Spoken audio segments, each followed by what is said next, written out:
Immigration in the National Interest, today on Storytime.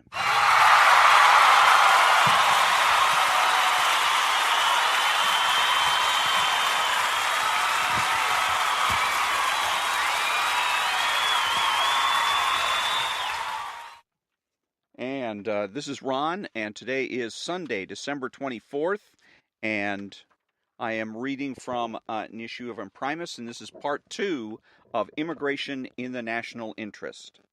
When open borders enthusiasts tell that story, it sounds more like a fairy tale. The way they tell it, America at first was a land that accepted all comers without conditions. But then, periodically, the forces of nativism and bigotry reared their ugly head and placed restrictions on who could immigrate. The forces of darkness triumphed, by this telling, with the Johnson-Reed Act of 1924. But they were defeated with the passage of the Immigration and Nationality Act of 1965, which again opened our shores and is still the law governing our immigration system today. Since 1965, everyone has lived happily ever after.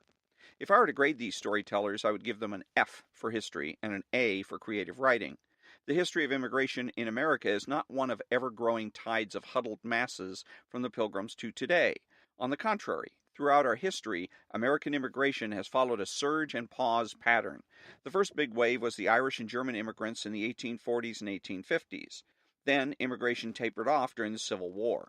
The second big wave was the Central and Southern European immigrants that in the late 19th and early 20th centuries. That wave ended with the 1924 Act and the years of lower immigration that followed. And now we're in the longest wave yet, the surge of immigration from Latin America and East and South Asia, which has followed from the 1965 Act. In this actual history, not the fairy tale history, the 1924 Act is not an aberration, but an ebb in the regular ebb and flow of immigration to America. After decades of unskilled mass immigration, that law responded by controlling future immigration flows. One result of lower levels of immigration was that it allowed those earlier immigrants to assimilate, learn new skills, and move up the economic ladder, creating conditions for mass affluence in the post-war era. Now, there's no denying that the story of American immigration has its uglier chapters. The Chinese Exclusion Act, the national origins quota system imposed by the 1924 Act, the indifference to Jews in the 1930s. We ought to remember and learn from this history.